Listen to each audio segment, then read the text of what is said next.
it's really interesting when you talk about like the Santana story. In this part, after the original band, people act like Santana fell off. Yeah. But he really didn't. No. The first 3 albums, they were like, I mean, they went number 1. They had huge hit singles. And after that, you know, they weren't as commercially successful, but Santana was still touring all over the world, playing shows for everybody. This is why I love him. You know why? He didn't get too big on you. Well, not yet. Not yet. And like Bill Graham was pretty much begging him to stick to the original format and stuff, but Santana definitely wanted to branch out and do more. And I love this kind of story. I love when you're not necessarily hitting top 40 all the time, but you can still book shows and fill out crowds. That's where you make a lot of money. So. It's funny you say that, because that is literally what Clive Davis said to him. Yeah. Carlos was like, yeah, I want to do this. And Clive was just kind of like, that's cool, but you won't be top 40 anymore. That's all I'm about. Can't you check this suit out? Yeah, so you know, he continued to make music. Yeah. That just wasn't as commercially successful, but it doesn't really matter, because the whole thing with him is like he only cares about the music. I really feel, again, you can look any interview with him, just the way that he talks and the way that he carries himself, you know that he's just about the vibe. He's just about the music. As far as famous musician goes, he has to have some of the lowest level of ego that I've ever seen. Yeah. Like, he is definitely about the art. So for him to be able to play music and to be able to bring that music that only he can make to the people, that is success. Yeah. Like, if he never sold another album again, he would have been successful. Yeah. You know what I mean? Yep. So I don't even like to talk about this, like, middle period, like he fell off, because he didn't. It's like, what is success? What is falling off? Just because you're not on top 40 doesn't mean you're successful. Yeah. And look at all the other artists he worked with. Some juggernauts in the music industry. John McLaughlin, Miles Davis, Herbie Hancock. And he can talk about all these people really personally. It's not like just about music. It's about, like you're saying, like the vibe and how they gel together, and definitely made him a better artist, in my opinion. Like that kind of jazz fusion, like those rhythms and stuff like that. The only band I can think of besides that is like Traffic too, and those they used to play the bill with them as well. Like, you know, Steve Winwood too. Like, you know, and like I just think that that's one of the greatest things about being a music maker. You know, is that you can decide where you want to go without deciding, like he said, you know, what's gonna be the correct hit. What words do I write that are going to make people want to make this platinum or whatever. And he did reach platinum status without being like, you know, top 40 or anything like that. So what, Clive? What you got now? Yeah, Clive. What do you know anyway? Yeah, so I mean, he literally, like I said, he continued to tour the world. Yeah. I mean, it's not like the original band disbanded and then he was like destitute and then came back. That's why it's annoying as we go through. We're going to talk about the Santana comeback.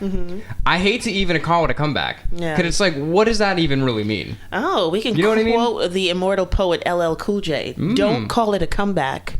I've been here for years. Santana never went anywhere. I don't like calling it a comeback, because this was all just part of his journey, you know? And he had to go through different times to get to where he eventually ended up. And where he eventually ended up, again, he's always following the music here. Yeah. He's never setting out to, like, I want to make a top 40 album. He basically just got to a point where he was like, I want to make some more poppy kind of music. And I want to collaborate with some newer artists. Yeah. It wasn't, I want to make a #1 hit. Yeah. What's great about him too is like he can influence people and people can influence him. Like right before he does like more pop and stuff like that, when he's chilling with Miles, he influenced Miles. Miles started making more Latin jazz, more jazz fusion sounds. Like, can you imagine influencing Miles Davis? Yeah. With him influencing you. And Miles was the one that kind of told him, hey man, you can do more than Black Magic Woman. You know, that's great, but you can do more than that. Yeah. So I mean, and then the pop was just a cherry on top of what is Santana, because he did kind of reawaken my love for Santana. You know, all those older songs that came on classic radio, now they were newer songs. Now he's bringing in different artists that that are on top 40. You know? And this is, so he had to go through a big personal journey to really get to this point. I was watching an interview with him. He was saying before he put out the album Supernatural, which won like 10 Grammys, went like double diamond, whatever, huge album in '99. Before that, he had to go through a big like spiritual transformation. He was telling a story that he had a lot of anger issues actually, and his wife was like kind of like sat him down and was like, I really don't feel comfortable with like the anger that you have. I don't feel comfortable with this anger being around our children. I think you should go to therapy. Yeah. And he was like, I don't really want to go to therapy, but okay. So he went to the therapist like 6 times. Nothing happened. 7th time, he's talking. And this is all right from him. I'm not making this up. This is real shit. This isn't the maniac part. This actually happened, according to Carlos himself. Go look it up. And he's talking to the therapist. And then in the middle of it, the therapist is just like, let me ask you a question, Carlos.